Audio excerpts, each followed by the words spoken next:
Muy buenas tardes a todos los seguidores de Brecha y Brechando con Antonio Quevedo Susunaga. La verdad que nos da mucho gusto estar aquí lunes, miércoles y viernes, 6:30, 7 de la noche. Y bueno, pues hay muchos temas, hay mucha información, hay elección en Estados Unidos, pero también va a haber elecciones en Sinaloa el 2021 y para ello pues tenemos aquí en la línea precisamente a un experto, un consultor, un joven que está viendo la información pues seguramente muy diferente a todos aquellos que ya estamos pasando la mayoría de edad. La verdad es que me da mucho gusto tener aquí en la línea a Joel Salomón. Joel, bienvenido, amigo. Buenas tardes, Toño, un gusto saludarte, un gusto estar contigo en Brecha, en Brechando y compartir puntos de vista con un periodista tan seguido y tan profesional como usted. Y fíjese que en los países más desarrollados, los espacios noticiosos más importantes son encabezados por gente como usted, por periodistas con mucha trayectoria, y lo puede ver en Estados Unidos. Yo recuerdo cuánto tiempo duró Larry King, ¿se acuerda? Sí. Al frente del noticiario. Y otros espacios, bueno, el de CNN, o sea, está Anderson Cooper y está este otro señor que se me va el nombre, pero que aparece mucho en las películas de Tom Cruise, estas de Misión Imposible, como el referente del gran comunicador y entrevistador periodista. Fíjate. Está usted en el mejor momento periodístico, que es el actual. Sí, yo creo que no lo podemos despreciar, es exactamente como lo describes. Creo que ya el periodismo masivo que hacíamos antes, Joel, los que hacían, entre comillas, los periódicos nacionales, eso ya tiene muchos años que no existe. Yo en una ocasión, en una plática con Ricardo Alemán, que reclamaba de que tenía una gran penetración en todo el país, le decía yo, no es cierto eso. Tú vente a competir aquí con nosotros y yo te voy a ganar. A mí me visitan alrededor de 65,000 gentes ahí en el internet. En aquel entonces estaba yo en el periódico Noroeste. Y le digo, y a ti seguramente muchos te han de leer, pues no sé, unos 30 o 40, ¿no? Por los periódicos que se venden del Universal aquí. Esos nichos han cambiado. Ahora creo que estamos haciendo otro tipo de comunicación. Y bueno, para todo el público que nos está observando, quiero decirle que Joel es un consultor, es un abogado, es un economista, es un conferencista, tiene maestría en administración pública, tiene diplomado en Derecho en la UNAM, es uno de los jóvenes más preparados que tenemos en este escenario de Culiacán, y a mí me da mucho gusto. Es también pues titular del instituto, un instituto que me acuerdo muy bien cómo nació. Joel, es un gusto tenerte aquí. Gracias, Toño, igualmente un gusto siempre estar con usted. Debo decirte que estábamos comentando sobre estos nichos, y estos nichos no todos los han aprovechado muy bien. Por ejemplo, en el escenario político, Joel, creo que son muy pocos los partidos localmente que estén aprovechando estos nichos. ¿O cómo la ves tú? Fíjate que están migrando, tanto las instituciones privadas como públicas están entendiendo el signo de los tiempos, y yo creo que lo ves en muchos. Están entendiendo no solamente la era digital, sino los perfiles de cada recurso digital. Te voy a poner un ejemplo. No hay medio digital, digamos, más periodístico que Twitter. Tú puedes hacer trabajo digital en distintas redes, pero Twitter, el mercado de Twitter es el periodismo, la clase política y los grandes tomadores de decisiones. Ese es el perfil de Twitter. Algo que usted conoce muy bien, la ventaja de los 200, la concisión a la que te obligan los 280 caracteres. Sí. En otras redes, como hay un espacio abierto en Facebook, la gente se venta grandes rollos, grandes teorías, que en Internet lo que priva y lo que premia es la prontitud. Lo puedes ver en cómo han pegado las historias de WhatsApp, las historias de Facebook, las historias de Instagram, que nomás son unos segundos, la gente lo ve y lo que sigue, y lo que sigue. Entonces Twitter fue un gran acierto. Al principio, cualquier idea, cualquier mensaje, conciso, 140 caracteres. Después lo abrió a 280, el mismo mercado le fue indicando que se ocupaba un poco más, y ahí tenemos el caso emblemático de Donald Trump, que es un troll de Twitter. Por ahí gobierna, no cita conferencias de prensa, utiliza el Twitter como su medio de comunicación por antonomasia, y que el resto de los medios tomen de ahí la información. Fíjate, Joel, que me da muchísimo gusto que hagas referencia a esto. Te voy a decir que yo me siento muy satisfecho con mi carrera periodística, porque hace más de 30 años que eso de Twitter yo lo incorporé en la columna. No había Twitter en aquel entonces. Sin embargo, inventé lo de Brechando. Y Brechando eran pequeñas noticias alrededor, le metía yo entre 8 y 14 noticias breves a la columna de Brecha. Y el resultado era extraordinariamente sorprendente. La gente me hablaba para comentarme los brechando, nunca el contenido general de la brecha. Pero además, Leían de atrás para adelante, recuerdo. Así es, ¿te acuerdas? Que me leían del final hacia adelante. Ya la ganaba yo cuando leían toda la columna. Bueno, es que ahí está la magia de la comunicación. Por eso Twitter ha ganado ese mercado. Claro. El mercado de los medios de comunicación, del medio político, porque te debo confesar que hay medios de radio y de televisión que lo que hacen, Toño, es leer tweets, leer mensajes de Twitter, porque ya está condensada la información. Así es. Yo, por ejemplo, subo todos los días la columna al Twitter. Desde que estamos en esto de las redes, ya tenemos un tiempo interesante en subiéndola, y la verdad que tú ves cómo ahora la podemos replicar con algunos signos simplemente, ¿no? Y yo veo que en Face a veces aparecen datos de mi columna y digo, bueno, ¿y esto cómo se armó?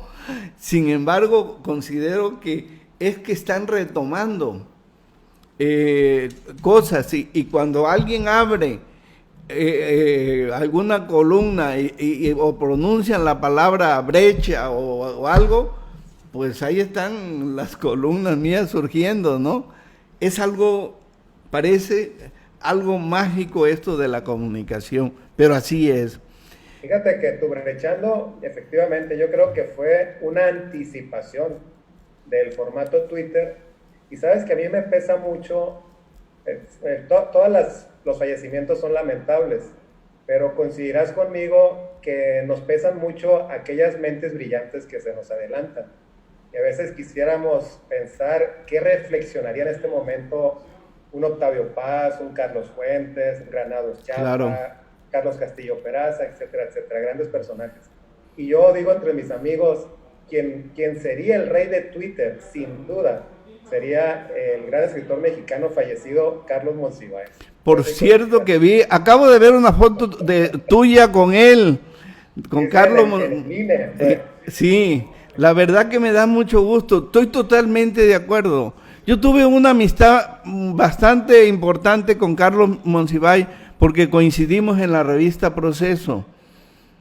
Y entonces, pues él era un genio de esto. ¿No? Oye, en la jornada, su columna de Por mi madre bohemio, pues eran frases varias cortitas, ¿no, Toño? Puras frases cortitas. Mira, yo tengo sin duda una gran escuela que es difícil a veces volverla a repetir. Yo me inicié en la escuela Carlos Septién García, con un gran maestro como es don Alejandro Avilés, un editorialista, un poeta, un escritor. Pero cuando entro yo a hacer mis pininos a la revista Proceso, ahí entré a un tobogán increíble de conociendo gente y viendo cómo trabajaba desde don Julio Chere, Miguel Ángel Granado Chapa, Pepe Reveles, Vicente Leñero, todos esos, Elías Chávez, Vizcaíno, en fin, eran una gran cantidad de gente y solamente habíamos 3 chavalos en aquel entonces. Uno era Salvador Corro, el otro Roberto Hernández y yo. Entonces fue una escuela para nosotros, para los 3, fue extraordinaria. Y bueno, la enseñanza que tuvimos ahí, sin duda fue muy trascendente. Y para estos tiempos, Joel, la verdad es que qué bueno que nos preparamos en aquellos. ¿Por qué? Porque la revista Proceso todavía sigue vigente. La jornada todavía sigue vigente. Yo trabajé 9 años con Miguel Ángel Granado Chapa en la jornada. O sea, un señor que te puede escribir de memoria datos, cifras de la historia sin consultar una sola nota, es algo que te puedo decir, es el único periodista que tenía mente fotográfica y sin duda mi admiración para Miguel Ángel. Para mí sigue siendo un referente, todavía no hay alguien que lo pueda igualar. Escribía a diario y muy bien, y tenía un género, Toño, que es muy valioso y no veo que lo secunden habiendo tan buen mercado, que es la crónica parlamentaria. Así es.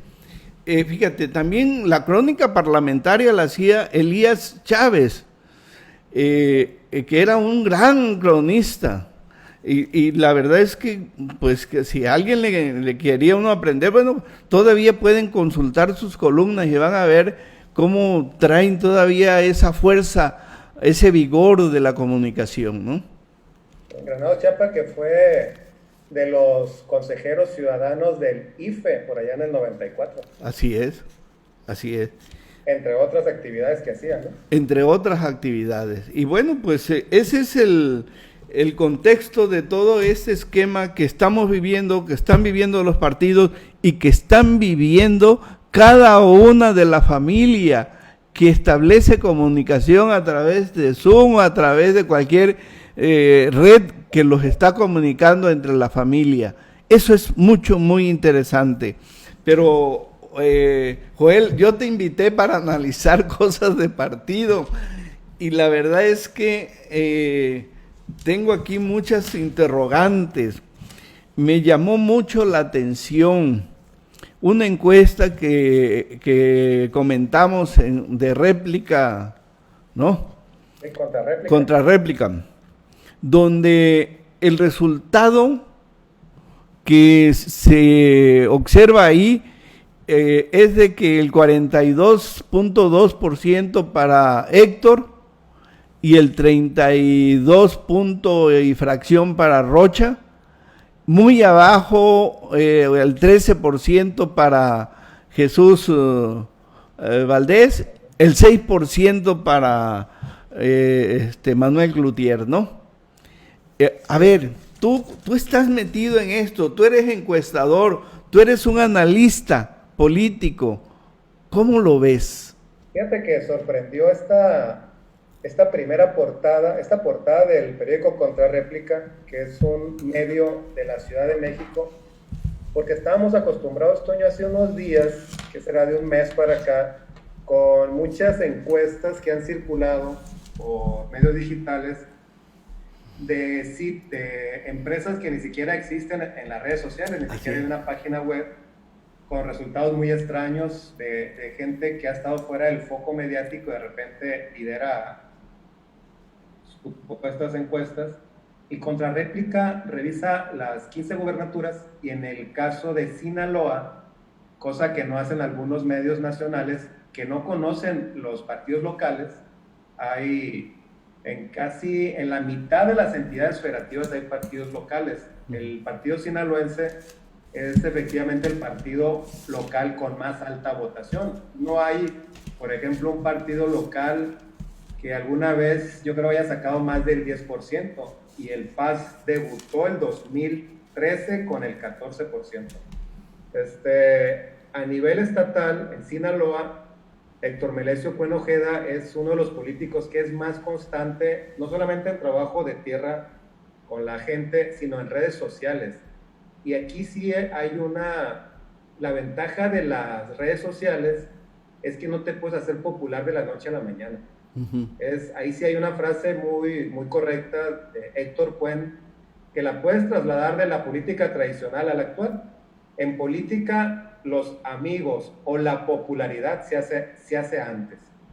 Entonces, si revisas las redes sociales, sobre todo Facebook, que es la que más usa Héctor Cuen y que es el medio digital que tiene más suscriptores en el mundo, la cantidad de comentarios, vistas y compartir que tiene Héctor Cuen son significativos. Y cada transmisión en vivo que hace también es muy reproducida. Entonces, la encuesta de Contrarréplica es de Facebook. Y eso favorece, es la red social más grande del mundo y México no es la excepción. Y creo que hace una medición correcta, porque si tú comparas Héctor Cuen, que tiene aproximadamente 10 años constante en tierra, en medios y en espacios digitales. Si lo comparas con el profesor Rubén Rocha Moya, que resurge la figura de Rubén Rocha hace 2 años más o menos. Así es. Y el perfil de su cargo, que es en el Senado, lo ubica mucho en la Ciudad de México, no tanto en el trabajo cotidiano sinaloense. El trabajo de Jesús Valdés como figura estatal también es muy reciente. Entonces, yo creo que la medición que hace de Facebook Contrarréplica sí es muy, desde mi punto de vista, cercana a la realidad. Y en su caso, aquí hay una gran ventaja. Quien revise la encuesta y la metodología puede entrar a la red social de cada encuestado. Y ahí puede ver no solamente la reciente, sino todo año con año lo que ha hecho cada personaje público. Entonces, yo creo que Contrarréplica hizo pues un trabajo bueno en este caso de la red social de Facebook.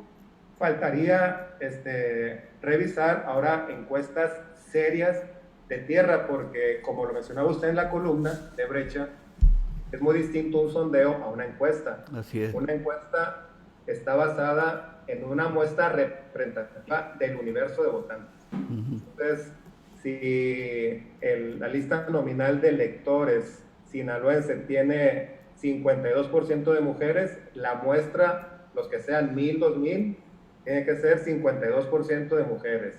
Las proporciones, los segmentos de edades también tienen que irse en la muestra, 18, 19, y de ahí la referencia, que es la lista nominal, está segmentada en grupos de 5 años, de 20 a 24, de 25 a 29, etc.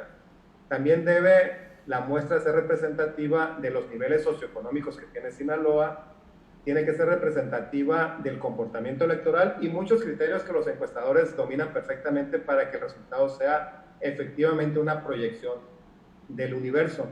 Entonces, por lo pronto, el trabajo que hizo Contrarréplica de Facebook creo que es serio, creo que es profesional, y en ese sentido pues debe celebrarse que algunas empresas se tomen con mucha seriedad el trabajo de informar a los electores y a los ciudadanos sobre cómo están, digamos, como se dice en el medio, el humor público respecto a Sinaloa.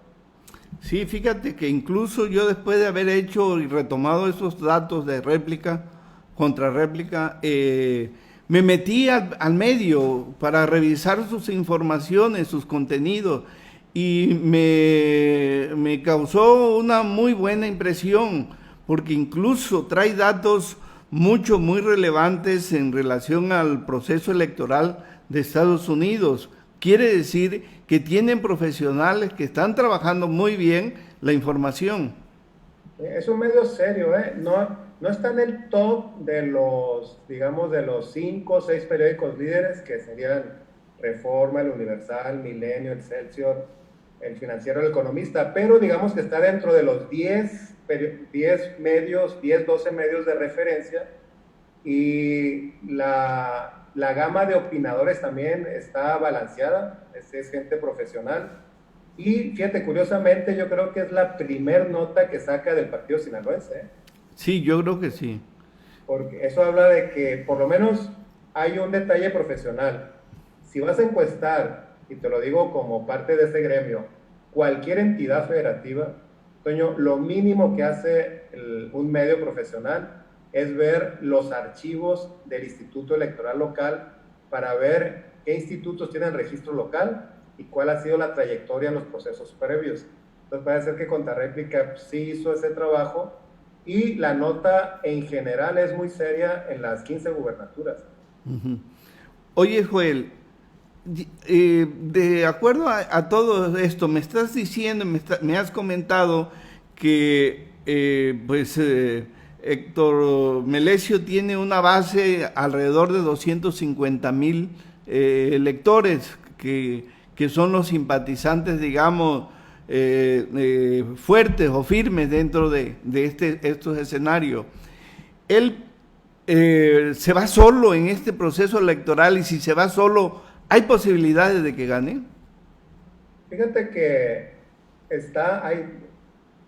hay una, como en todo proceso electoral, pues hay incertidumbre porque pues así son las elecciones. Hay una máxima que dice que todas las elecciones son iguales y son diferentes. Hay ciertos factores que se repiten, pero pues siempre hay elementos de coyuntura, y así es la democracia. Es un sistema donde hay certeza en las reglas e incertidumbre en los futuros resultados. En el caso de Héctor Melesio Cuen Ojeda, es un personaje muy interesante porque desde su primera participación estatal, que fue en 2012 para senador, él fue candidato por Nueva Alianza, solamente por Nueva Alianza, que era un partido que tenía una intención de voto el candidato anterior, del 2006 a senador, había sacado el 1%, 10,000 votos. Uh-huh. Y Héctor Cuen llevó ese partido al 17%, que fueron 190,000 votos en el 2012. Uh-huh.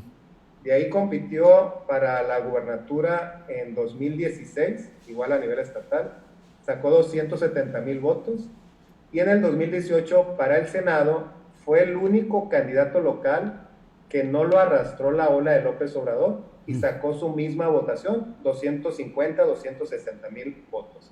Entonces tiene una base, digamos, de voto duro que anda en los 250,000 votos, y que para un candidato, digamos, es como el punto de partida, es la base firme. Uh-huh. El mismo López Obrador la tuvo mucho tiempo. Uh-huh. En cada proceso que se postuló, tenía un voto firme como del 25%.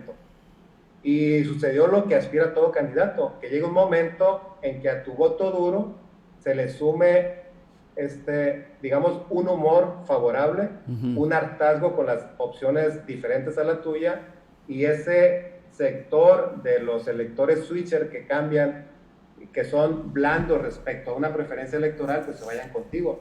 Entonces Héctor Cuen está con una base de votantes de 250,000 sufragios más o menos en cada proceso, y hace poco dio a conocer una nota muy interesante. El partido sinaloense tiene 146,000 militantes validados por el INE. Uh-huh. ¿Qué significa esto? Que el INE hizo una auditoría al padrón de militantes y identificó domiciliada y verificada telefónicamente a los 146,000 militantes que tiene el PAS registrados.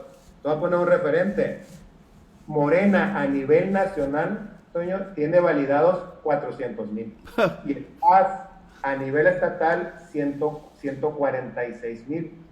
Hay algunos partidos, me parece que fue el Verde, que validó nomás como 280. Entonces,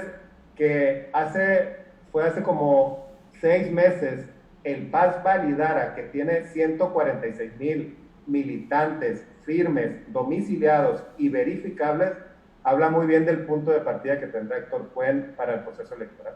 Oye, acabas de mencionar algunos datos que me llaman mucho la atención, Joel.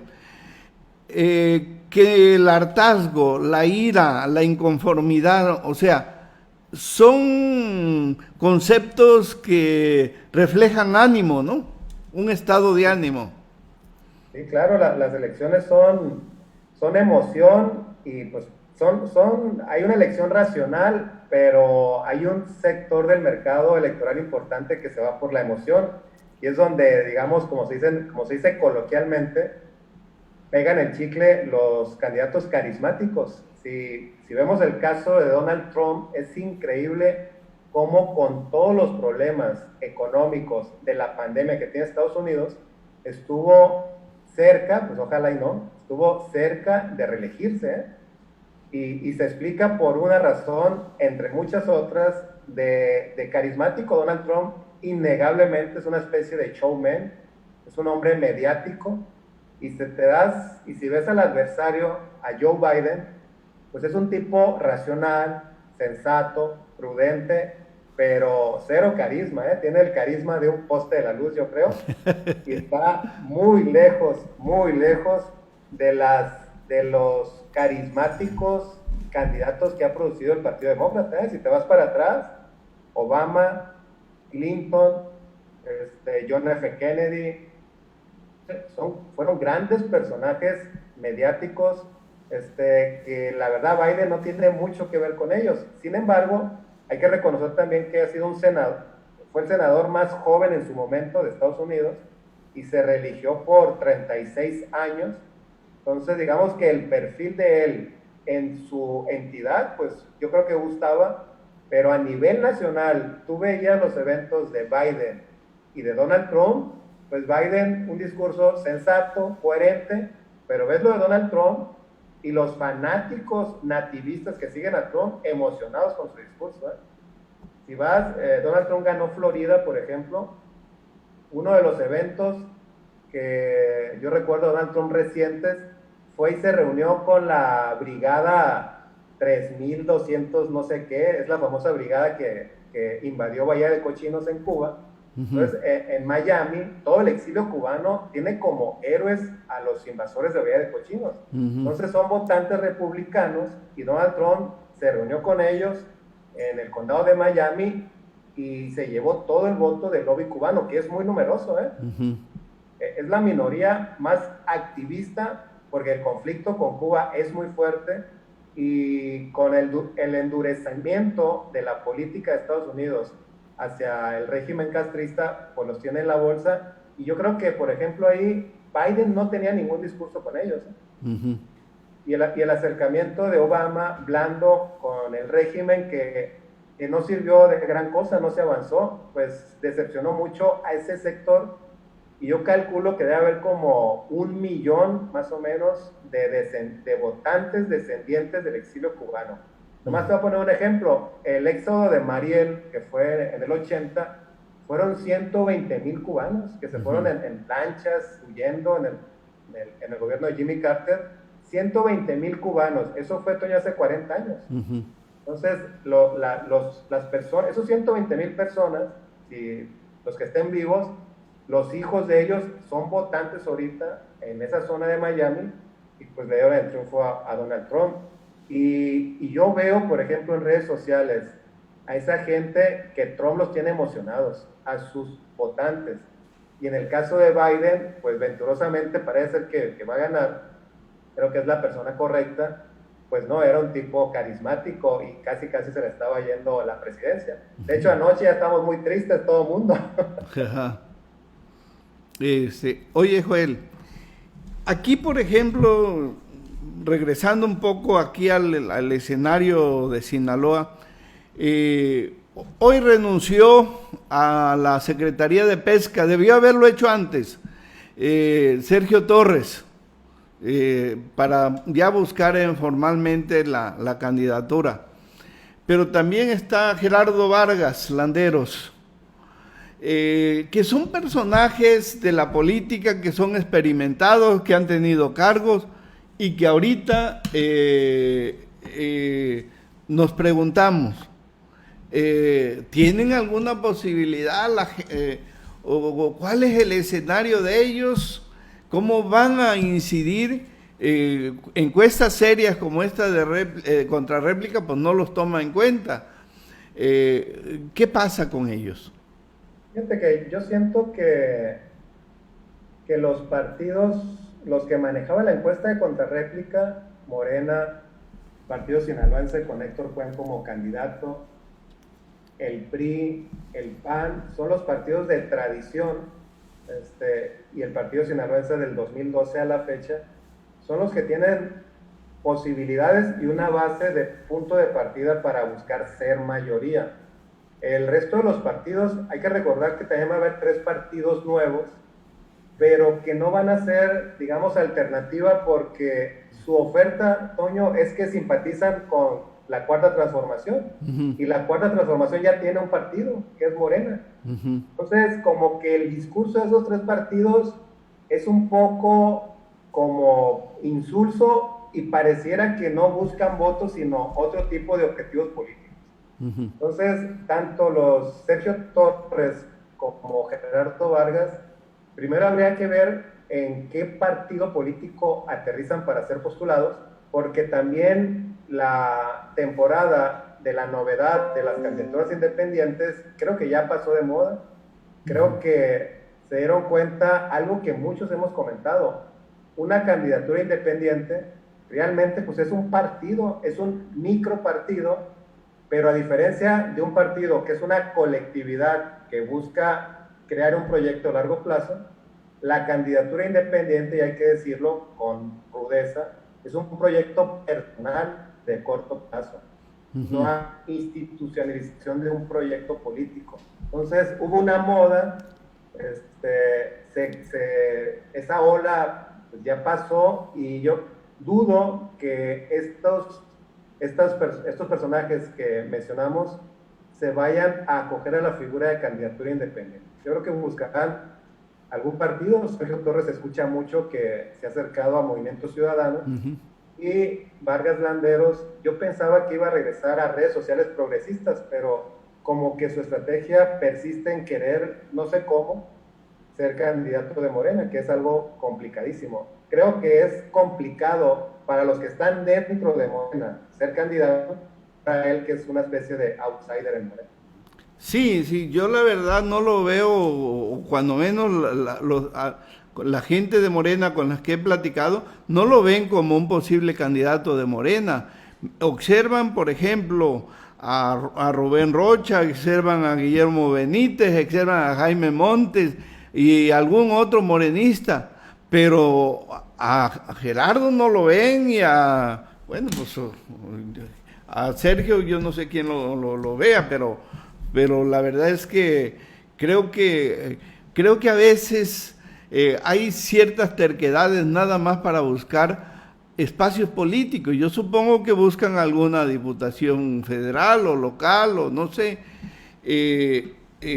Ahora, de que las encuestas nos llegan y nos preguntan y nos dicen, oye, fíjate que va punteando fulano de tal, ¿tú qué opinas? Bueno, le digo, si ya va punteando, ¿para qué me consultas, no? o sea, son cosas que a veces... Con un sesgo de confirmación, y en el medio, realmente no es una encuesta, le llaman en el medio una push poll, o que es una encuesta para empujarte, porque realmente te están preguntando con una premisa que ya incluye la respuesta. Dice, ¿qué opina de fulano candidato que va al frente de las encuestas? Sí, pues entonces, ¿para qué pierden dinero si ya ganaron? Entonces, son cosas que están ocurriendo. y yo siempre me pregunto, por ejemplo, en el caso serio de Héctor Melesio, si tiene una base más o menos de 250,000 votos, ¿cuántos votos le faltarían para ganar una elección en el 2021 si entra los partidos por separados? Porque ahí habría un reparto de votos muy importante. En Sinaloa aspiras a ganar a partir de la gubernatura a partir de los 400,000 votos. O sea que no anda muy retirado, si ya tiene 250. Porque más o menos van a votar, Toño, en esta elección para la gubernatura. La lista nominal de Sinaloa son como 2,100,000.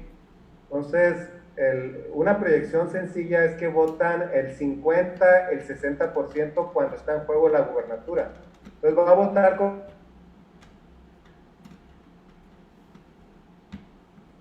como voto, dice 400, que es un tercio.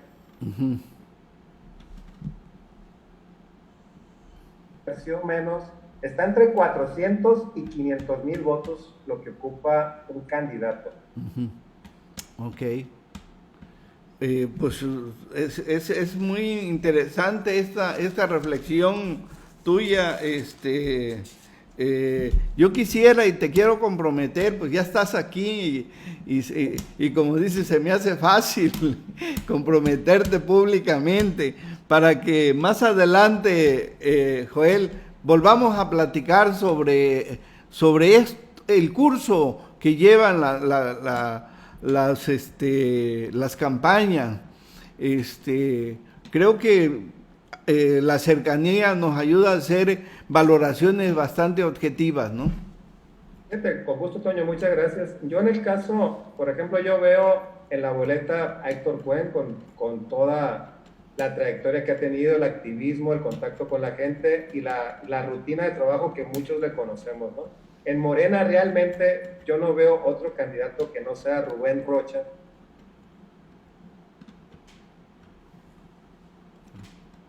Se congeló.